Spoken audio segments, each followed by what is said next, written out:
Hi, my name's Jesse Lynn. And I'm Angela Lynn. Welcome back to But Where Are You Really From? Woo! This week we're going to talk to you guys about Squid Game and why we think people are so interested in it. I know it's like a little bit after the peak of the popularity, but I think it's still really worth the discussion to have because I think that there will be like many more pieces of interesting work like that coming from Netflix and other streaming providers. So, Yes.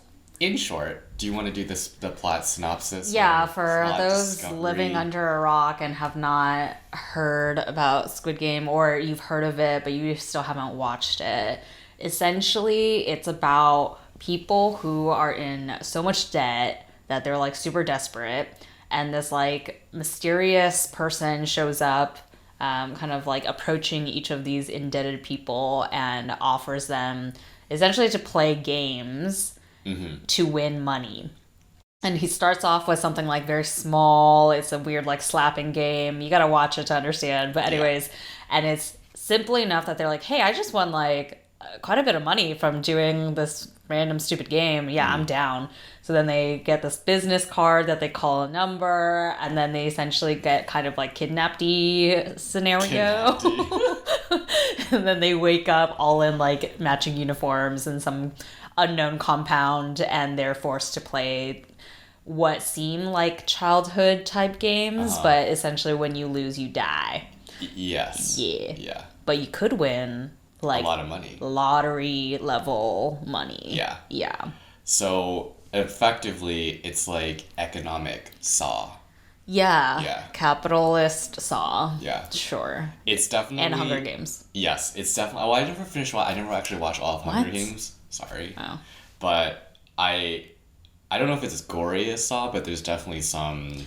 It's fairly gory. Yeah, some people getting kind of like torn apart Yes. situation, but yeah, so I mean, there's like so many interesting things about it, right? Like that we could discuss because number one, I see it very similar to kind of like Parasite capturing the imagination of the American public because it's a foreign film, but like a lot of people really seem to be interested in, and that interest seems to just be like bubbling up from the internet ether. Yes. And there's also like really other interesting aspects of it. Like it really, I think, points to and pokes at the whole like economic structure and like social equality or social justice or whatever you want to name it. And also, there are a lot of really hot people in the cast. There are, and we have so many little like tidbits that we need to kind of dissect around that. But I think talking about like why is it so captivating to begin with, I think we wanted to like speculate a little Yes, bit, right? yes. And I think you're right. Like there are some similarities with Parasite in that both are criticizing the like extreme income inequality in society, and obviously both are set in Korea, but like it's very extrapolatable to a lot of different societies and US What a word. included. I know. I like to make up words. Maybe it's a real word. I don't know. Anywhoots. Um so I think anyone who watched Parasite for sure is Yeah. like, okay, I can get down with this too. But like I said, it's kind of like there are so many parallels with other things. I already mentioned Hunger Games, but Hunger Games even is like a derivative of what the fuck is that Japanese movie that is Battle Royale. And Okay. there are a million of those type of shows and movies where it's essentially like super dystopian, like winner take all, like savage kind of battle royale style. So I think there's familiar tropes there. Yes, yes. But yeah, why else do you think it was so? Well, yeah, to echo what you're saying, it's also like a very much like the format blends so many things together that there's something familiar to Yeah. each person watching it. And actually, like I was thinking about it recently, and I was like, this is like Survivor, but people don't die. And so like having that like contrast, I'm like, oh my God, this is like basically Survivor, and really the one difference is that the people are murdered at the end of the challenges and stuff like that. Instead of kicked off an island or whatever. Exactly. So it's like it. I think it's. maybe people aren't thinking about it actively, but they're like, oh my, they're making all these connections. And I also think that timing has a lot to do with it. I was just having this discussion with my friend about K-pop, and like K-pop has been around for a while, because I Long remember when I time. was going out at the end of high school, like when I was 18, there was like a Gasians only like night, and they would play like K-pop, Yeah. pop, and like other stuff like that too. But like, I feel like those artists kind of missed the huge popularity wave, even though they were already there. So I think this is the same kind of situation where it's like right format, right theming, right timing, and that's what really drove everyone, to be really so interested in the series. I think you're right. And we have an episode about BTS and K-pop. If you haven't already listened to that, with two huge BTS army folks. Fans. Anyways, Fans.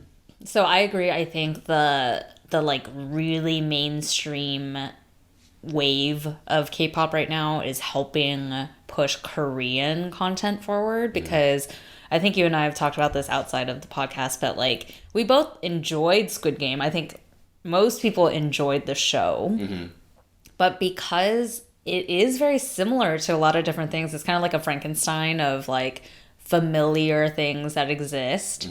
Hostel is another like obvious kind of parallel, for those that have watched that. But because it's Korean, I think that's pushing it forward. Because you and I have talked about, you're the one who recommended it to me actually, but Alice in Borderland So good. is a Japanese show, and it came out before Squid Game, and it was phenomenal. Right. It was so fucking good, but it's very similar. It's Yeah. like also battle royale type, and like weird games that people have to play, and if you lose you die, like kind of similar core concept, but it was not blown up in the same way. I think I'm seeing it served now if you watch Squid Game. Like it's, it's a natural like next step, but it's just surprising to me because might get a lot of shit for this, but arguably, yeah, I think Alice in Borderland was like a lot better than Squid Game from whole package standpoint. Yeah. But no one heard of it. It's kind of weird to me that was the case. Well, it's a little bit, for me, it's a little bit different, because I enjoy Alice in Borderland better because there's a little more mystery. It's definitely more like sci-fi. Sure. Yeah. Yeah. And I don't think they fully explain like why all of the people are there. But in this one, I feel like one of the main things that people are jiving with is they're like, oh, I see myself in some of these characters, because everyone is, well, I can't say everyone, but like most people are struggling in some way. And potentially Sure. a lot of people are struggling economically. So it's like that one thing where they can be like, like, I feel like metaphorically my life is like this. I go into work, I do some things, and then at the end of the day, I'm like, I feel like dead, or I'm like not rewarded, or it's like kind of like hamster wheel kind of situation. So I feel like that's what a lot of people are potentially connecting with. Yeah, I guess you're right, because the Alice in Borderland plot is just like suddenly Yeah, it's like, shit whoa. is crazy and you don't know why it's happening at all. Yeah. Versus, the interesting thing about Squid Game is that all these people opted in to take part in this crazy battle royale scenario, even re-opting in, right? Because there's like a early on thing where people are like, what the hell, we're gonna die, I don't want to play this, and then Yes. people opt out, but then Yes. they actively opt back in because they're like, what else do I have going on? Yeah. Like, my life can't be worse. And I think, to your point, everyone has different struggles, but I think everyone has felt, even to a small degree, that kind of like desperation and hopelessness that would put you into that kind of position. Yeah, I mean, like, everyone spent the better half of last year trapped. Yeah. Like, it either, it could have been just like mental trap, but like, some people are like, a lot of us were like physically by ourselves for a long time. So I think there's definitely that like feeling of just like you can't escape, and maybe that's what's really bringing people into the thing and keeping them there. Yeah, I agree. There's also, I think, anything with nostalgia kind of like has an extra plus 10. Yeah. And even though we're not Korean and then we didn't grow up in Korea, a lot of those childhood games that they were playing, it's like it's easy enough for you to kind of like understand what that game was, and you can also kind of project into like, oh, I remember when I was a kid and we'd play like, I don't know, hopscotch or like random shit. And if I imagine tetherball becoming like some crazy, oh my god, can you imagine life if or you're death playing tetherball and you lose and like the ball explodes and you bruh, or the ball is like a head decapitated. You know, that's a really good point, because I feel like there are a lot of shows where people are really interested because it's like this perversion of innocence. You know, so they're taking something that's like nostalgic, that's like tied to your childhood, something that's kind of like pure, and then kind of like inverting it into something that becomes traumatic or like evil or dark or something like that. Yeah.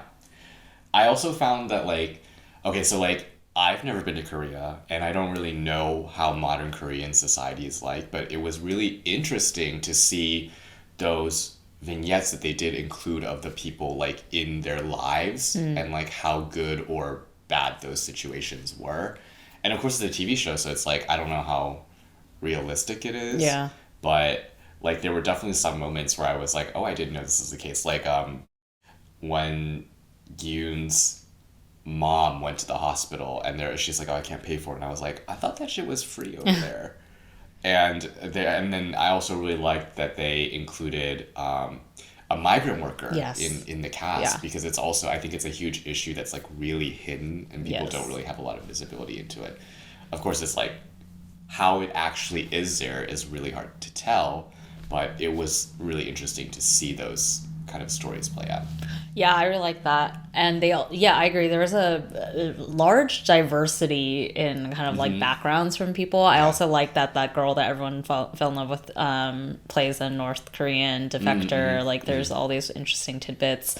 But the migrant worker, I agree. I really enjoyed that they worked that in.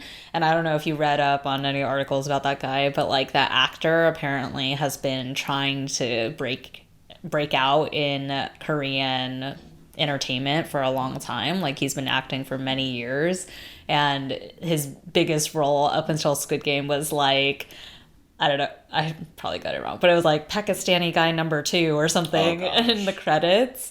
And so this was like his big fucking break. And so it was like this double win, right? It's like the fact that a migrant worker as his character could be lucky enough to have this opportunity to win all this money, and then him as an actor actually having the opportunity to represent this silent kind of part of the population that's struggling. So, and obviously like we're all about Asian representation. That's like double representation in my mind. So I really like that. Yeah. So, I mean, I think what I was talking about was like, it's hard to understand how things are actually in Korea. And I also feel like one of the things that was hard to understand was some of the nuances in the language, because we don't speak Korean. So there was a lot of stuff, at least from what I saw on the Twitterverse, about how you miss a lot of the meaning of what each person is saying, which helps to characterize how that person is when you're just reading the subtitles, because they weren't really translated with the same level of nuance. Yes. Well, I guess there's like 2 conversations to be had here, because one is just translation in general. You will lose some sort of context if you don't speak the native language. So that's the scenario in which we're reading subtitles. The other conversation is the dub versus subtitles. I didn't even know. Oh, there was a huge... Yeah, there's this huge Twitter showdown around dubs versus subtitles, and I don't do dubs at all. They're fucking weird. Yeah, they're weird. Just super weird. But apparently, and I didn't think about it, but because this is one of the first foreign shows that a lot of non-Asian people have watched ever, dub is an easier go-to route for a lot of folks. And I never thought of it that way. I think maybe because we're Asian, so we already kind of like Asian American, so we already are more open to watching like, I don't know, Asian content or other content where we don't speak the language perfectly, so we need subtitles. Yeah. We're more used to having subtitles on but letting the like original language play. But I guess Western cultures, especially if you don't usually watch anything that's not in English, maybe dub is more approachable because you're like, oh, it's like easier for me to understand and I don't have to read. Because that this can like spiral into a whole other thing, right? Yeah. Because I'm one of those people that like when I watch English stuff, I have subtitles on. Oh, me too. English subtitles. Yeah, because my hearing, I think if I turned it off, I would actually have better hearing, but I like comprehension, but I'm just like, it's just easier for me to like match the words and the same. exactly. But a lot of people hate subtitles, like English with English. They really don't like subtitles because it kind of like takes you out of the fantasy. Exactly. So then the argument, I guess, to be made is if you're an English speaker who doesn't usually watch anything that's not in English and you don't like subtitles, dub is a more natural like way for you. So I guess I can empathize with that, but I think it is one of those things of like, if you only speak English, you would not understand why this is a big deal because you don't understand what nuance is lost. Versus like if you've ever spoken two languages and you've heard kind of the difference between a translated version of what you meant to say and what is being spoken, you get that it's kind of like, it's not the same. So... And I think if you only really know one language, you never encounter that situation where you're like, I don't have the words to express this. But once you learn a different language, there's those like idioms or like situations where you're like, what is that? And the person has to like explain to you, but you still don't really understand it until you're like deep into it. I think that's such an interesting conversation because I also have English subtitles on when I watch in English because sometimes, or mostly it's audio leveling issues. Like the sound is too loud, but then the dialogue is like, and so I just have it so I can actually hear what the people are saying.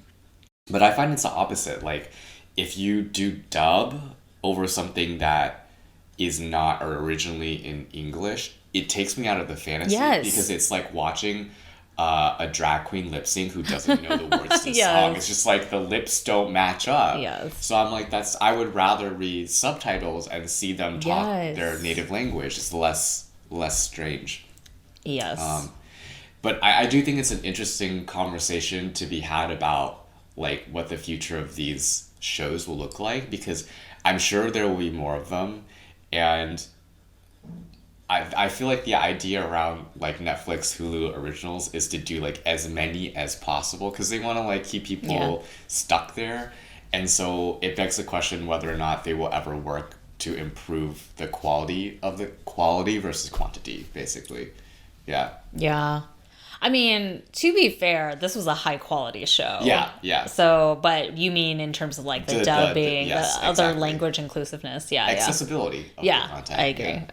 Yeah. Okay, I'll say one more thing about the dub is I think I agree with you. It completely whacks me out of the like immersion because it also bothers the shit out of me when the things don't match.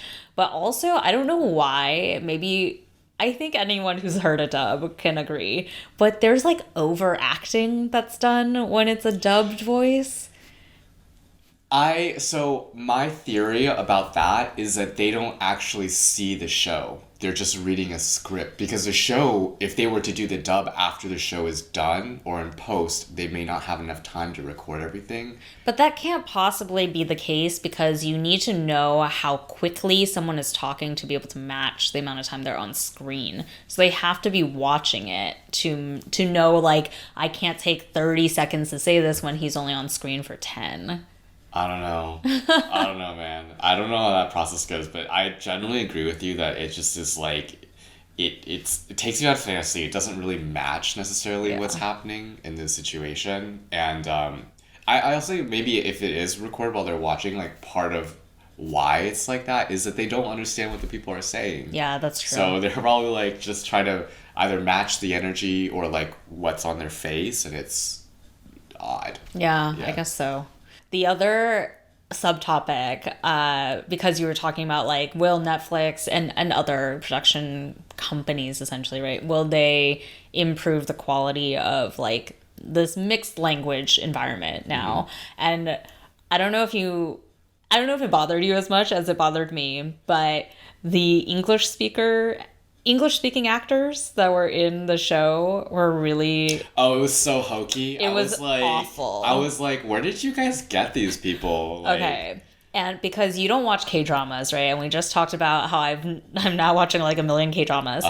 They always find a way to include English unnecessarily in K-dramas. And I think I get it. I get it because it's like if it's based in Korea and previous to Netflix globalizing everything, most people watching K-dramas were Korean. So English is like fucking fancy, right? It's like, ooh, you're like... foreign. Yeah, exactly. New. So they include it to get like brownie points. Yeah. So it doesn't matter how shitty it is or if they have like English speaking actors that are terrible at acting because no one would know if they are Korean, like non-Korean Americans, right? Yeah. So I think that's why it's always been included. I think with Squid Game blowing the fuck up, like now it's so many non-Korean people that watch that show and those scenes with those English Everybody speakers. was like, what is this? Oh my God, so bad. Yeah. And it's not even, the acting is not great, but I gotta say the script is not great. Yeah. So I would hope that in the future there is a little bit of like a more globalization effort if there's going to be like inclusion of main language based, conversation and stuff. Yeah. The thing is, like, they don't really tell you much about the people, like the rich people who are part of it. And so for me, what was lacking there, and maybe they will clarify in future seasons. I heard that they got greenlit for season 2. They will do season 2. Like, it wasn't clear, and why it was shitty is like, what is the motivation? Because like, part of it is, spoiler alert, is like one of them is like, oh, we just got really bored, and this is like the way that we're entertained now. But I was like, that's it? Like, that seems like a shallow motivation. Like most characters I feel like that are really great have motivation on like different levels. So that might have been like the surface motivation, but then like underneath that, I feel like there's usually more interest. Like the old man, that's what he was saying his surface motivation was, but then he participated in the games. There was like a lot of different layers to him. But these guys were just, it seems so hokey because there was no depth. Okay, I'm about to say something that may be controversial, maybe not. I think the level at which these white people were thrown into the show is the same as which minority characters used to be and still are somewhat thrown into Hollywood, mainstream Hollywood things, where it's like it's a stereotype that is very surface level and it's just like can be associated with your race or social status or whatever, and there's not really a bother to develop that character further. That's fair. I mean, but counterpoint is that there were also some non-white English-speaking people as a part of the rich people. There was that one Chinese dude. That's it. They were all. The rest of them were white. Oh, really? Yeah. Okay. But it's kind of just, it seems like a big hole to me in the plot of the thing, because you have the players and then you have the sponsors, so it's like a huge part of it that seems like they're not. But okay, it might be developed in the future. Yeah. Maybe. And also maybe I don't think that bothers me as much because did you watch Hostel and other? Okay. There's like, well, it was Hostel and Taken. They were kind of like homage. I don't know. Homage elements to both of those, I think, in this show. Because there's like the kind of like hunting humans aspect, which is from Hostel, and then sex trafficking was taken. Anyways, but there isn't that much additional plot development in Hostel and those kinds of movies either for the people that are just rich and bored. That is generally kind of like the background, and you accept it as such. And I think to the director and writers, credit, I think the point was to care about the actual players, not those people. So it didn't really matter. Yeah. I was just, the actual things they said were really hokey. Like the script for the English speakers was not great. Yeah, it was basically your basic like out of touch rich person dialogue. Yes. Ooh, yes, you mentioned hotties. So many hotties. Oh my gosh. So I don't know if you guys have watched Train to Busan, but the dad in Train to Busan, the like overworked absentee parent, is the face slapper guy in the series. He looks so good. He's really Train to attractive. Busan was like 5-10 years ago. He looks I think longer. He looks exactly the same. Asian don't raisin. But plus all that K beauty Yeah. secrets. But yeah. So I one of the things that I thought was really interesting after this came out is like a lot of people were coming out being like, oh my god, I'm so attracted to X, Y, and Z on the cast. And it's interesting because it's a full Asian cast, and I've never really seen that before. Even when Crazy Rich Asians came out, people were like, oh, it's such a great film, like I love seeing the representation, and there was some like hotties standing and stuff like Constance and Henry Golding, but like this is like there is like extreme thirst for this man and some of the other people on the cast. Especially for him being a fairly minor character compared to everyone else and being like latched onto as the daddy. Yeah. I enjoyed that coming on social media as well and seeing the obsession. It's like a little validating because now you're like, okay, like yes, please, like people see that Asians are hot, people see that Asians can be attractive. Like it's not just that the entertainment is there, but now people are latching onto it fandom wise the way that they do on like other shows where they, develop their own fantasies about what's happening. I think it is hopeful because, I mean, we've talked about representation a lot and our own issues with, like, attractiveness to Asian people growing up because of the way media and society kind of, like, portrayed what attractiveness was, which was basically just, like, really attractive white people was what attractiveness was. Yeah. But to your point, now that like this kind of show comes out, blows up, K-dramas are also becoming like much more accepted outside of Korean and Asian people, audiences.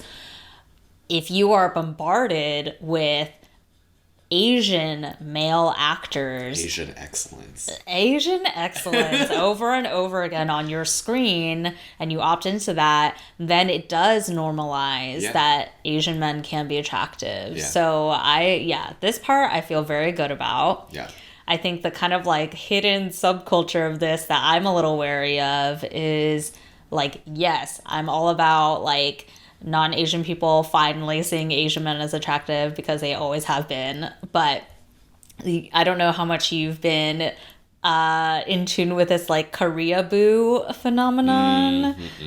Okay, so basically I think there's like varying definitions of Korea boo, but it first came about with like K-pop stars and K-dramas, so it didn't come about just because of Squid Game, but essentially it's like non-Asian fangirls essentially that like get really obsessive with Korean stars to the point where they're kind of like there's like a fetishization type element to it where it's not like, oh, I like genuinely appreciate this culture and like who this person is, but there's this kind of like latching onto just for the sake of like I love all things Korea and like Asian and you're an attractive man, which is like what we've always been kind of afraid of with the yellow fever type concept, right? So I think that's been a little weird and dicey because as I've seen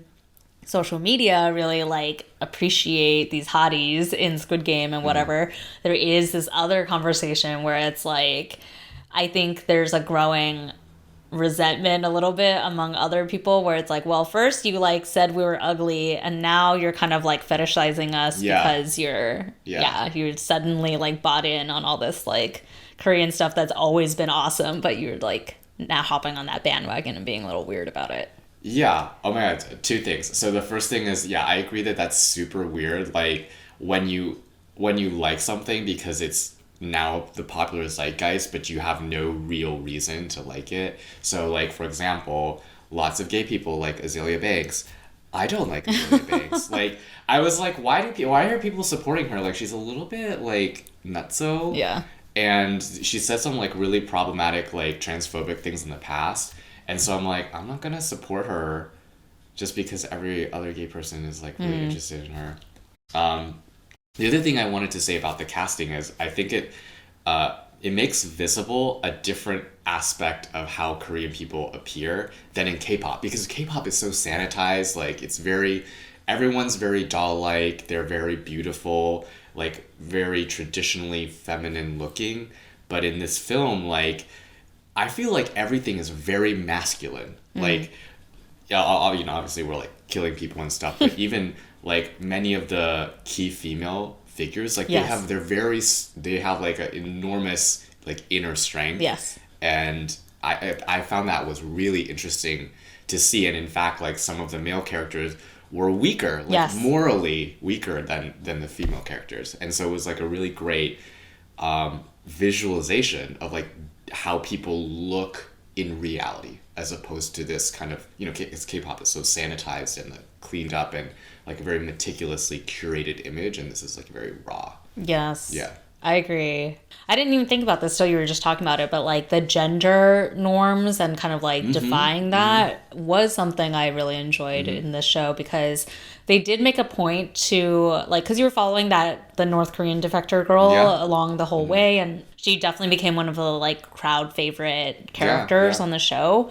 And throughout the show, people just kept underestimating her. They kept trying to like actively keep her out, literally because she's a girl. Like they would say, we can't afford to have a girl on this team, like that kind of shit.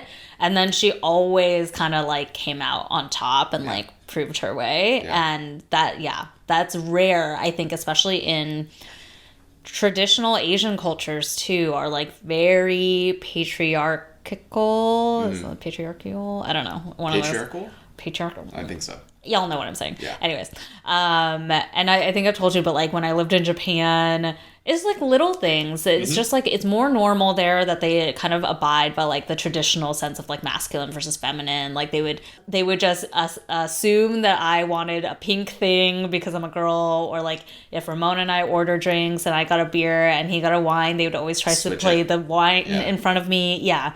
So it's just like it's just more ingrained, right? They're more traditional in that sense. So I do enjoy that, like a show coming out of Korea. Not a Korean American like person creating it, still thought about the gender norms and like how to show strength in an unexpected way. Yeah.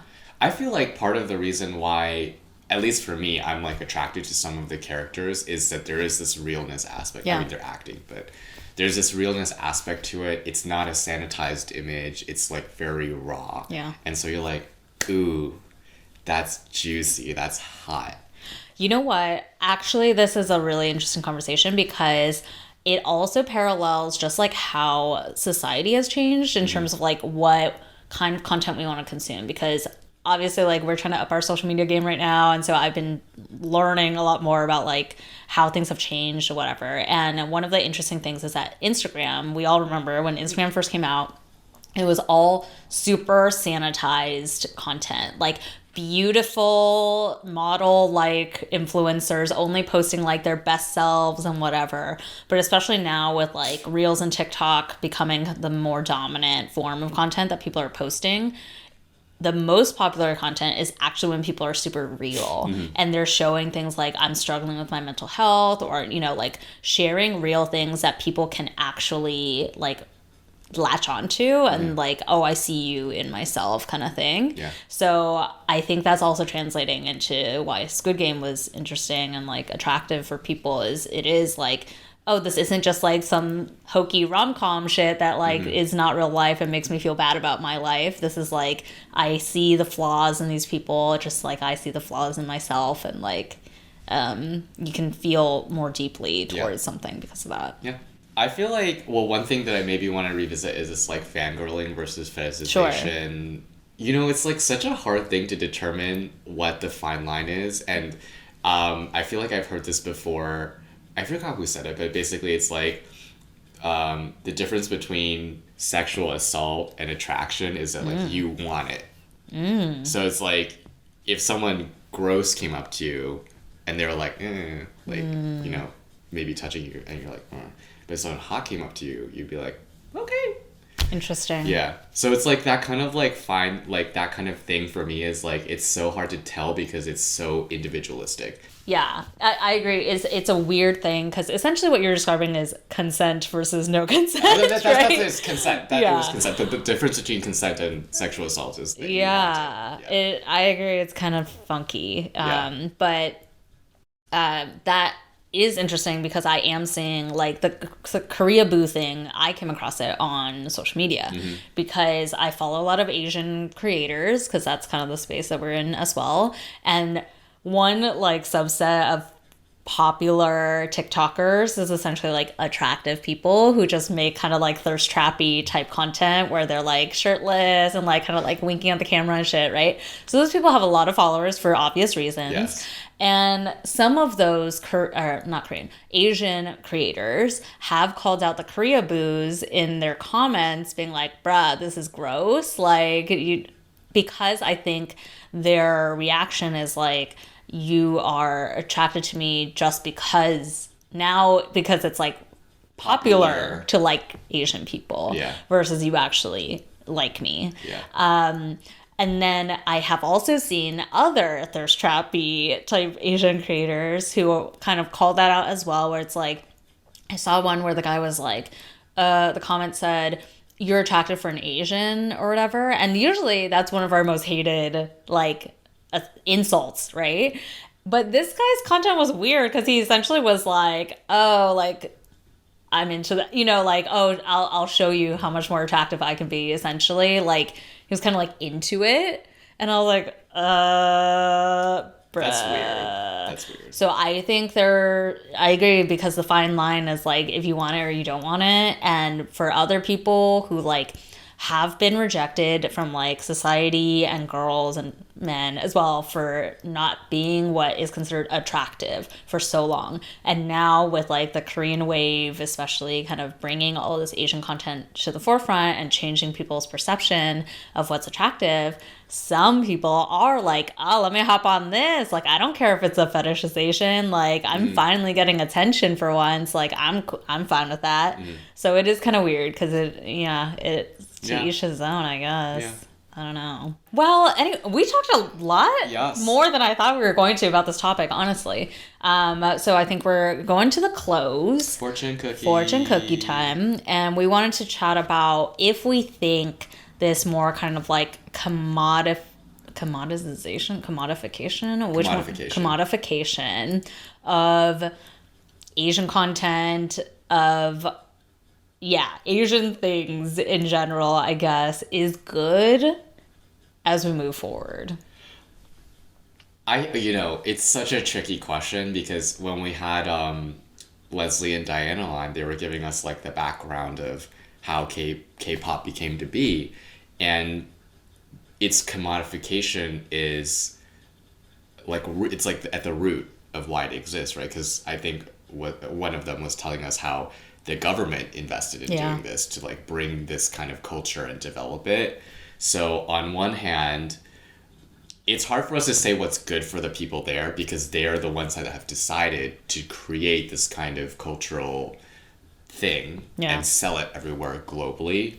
But I think overall it's a good thing. Even though we're talking about things where it's like it may not be like a natural absorption of the culture yet. There's like fetishization and this whole like I identify with the team but I have no personal interest in this thing.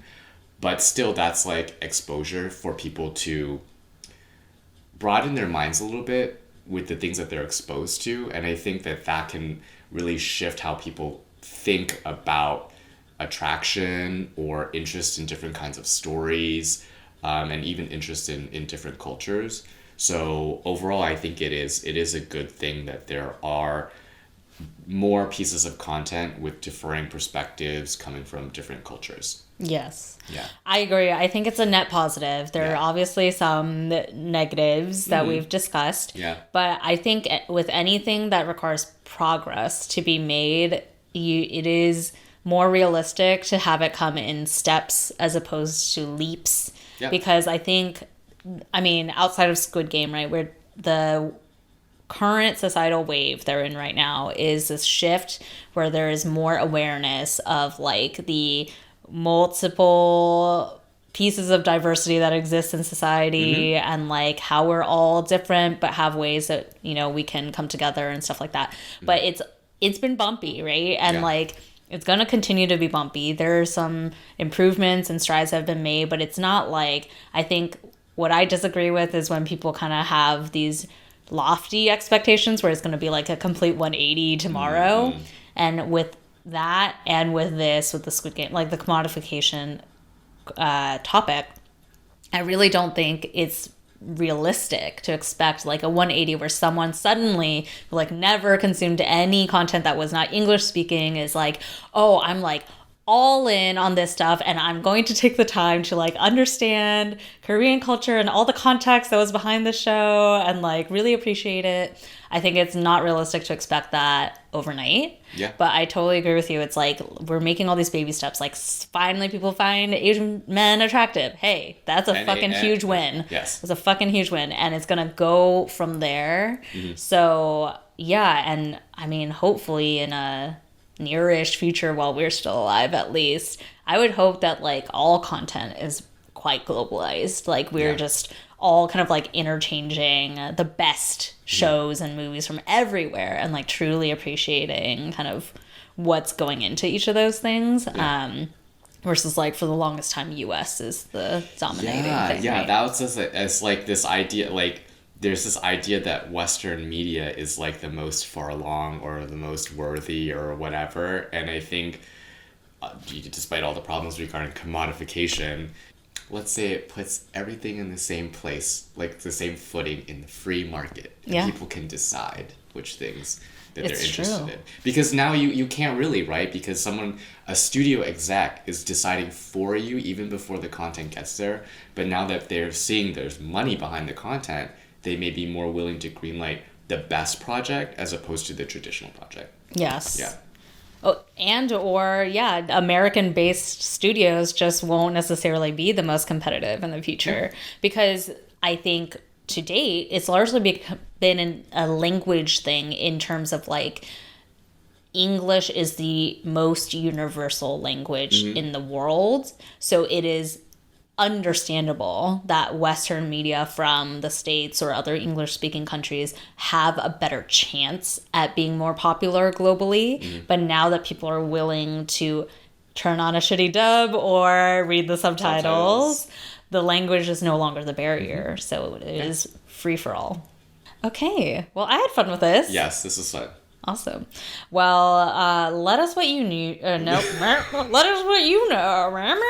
Let us know what you think about Squid Game or this general kind of like wave towards globalization of content, changing perceptions of attractiveness, everything that we talked about. We're interested. Or if you have any other recommendations of similar shows, we would like to know. Yes. Yeah, if you're like Squid Game sucked, there's actually like way better shows out there that I love. Send them in. We'll post that for other people as well to get those recs. Write us in at telluswhereyou'refrom@gmail.com. And as always, come back next week for a fresh new episode.